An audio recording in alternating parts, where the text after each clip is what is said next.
नागपूरच्या बजाजनगर पोलीस ठाण्याच्या हद्दीत एक गंभीर घटना घडली आहे। मिळालेल्या माहितीनुसार मृत महिला रेश्मा शशिकांत रेवतकर वय वर्ष 51 या आपल्या पतीपासून 2019 साली घटस्फोट घेतल्यानंतर तात्या टोपेनगर येथील सुरेश अपार्टमेंटमध्ये राहत होत्या।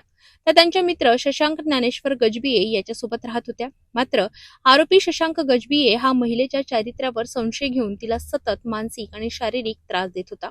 वारंवार मारहाण करून तिच्यावर अत्याचार करीत असल्याची माहिती समोर आली आहे।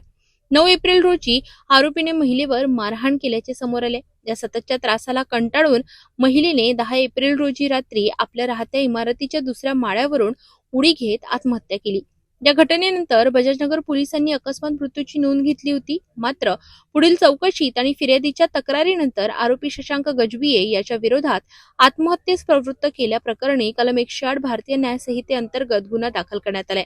सध्या या प्रकरणाचा अधिक तपास बजाजनगर पोलीस करीत आहेत। यामध्ये एक रेश्मा रेवतकर नावाची महिला आहे। ती महिलेने दिनांक 10/4/2026 ला रात्री 1:30 ते 2च्या सुमारास त्याच्या सोसायटीच्या बिल्डिंगवरून उडी मारून आत्महत्या केली। त्या संदर्भात त्याच वेळी आमची पोलीस तिथे पोहोचले होते। पोलिसांनी पोहोचून तिला हॉस्पिटलला नेले, परंतु उपचारादरम्यान तिचा मृत्यू झालेला।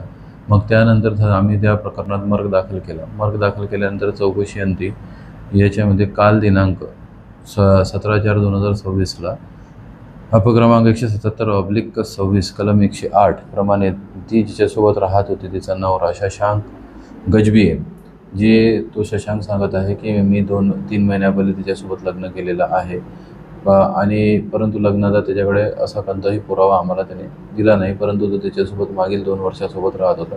त्याच्याविरुद्ध गुन्हा दाखल करण्यात आलेला आहे आणि पुढील तपास WFI गिरे मॅडम करत आहे। आरोपीला अटक करण्यात आली।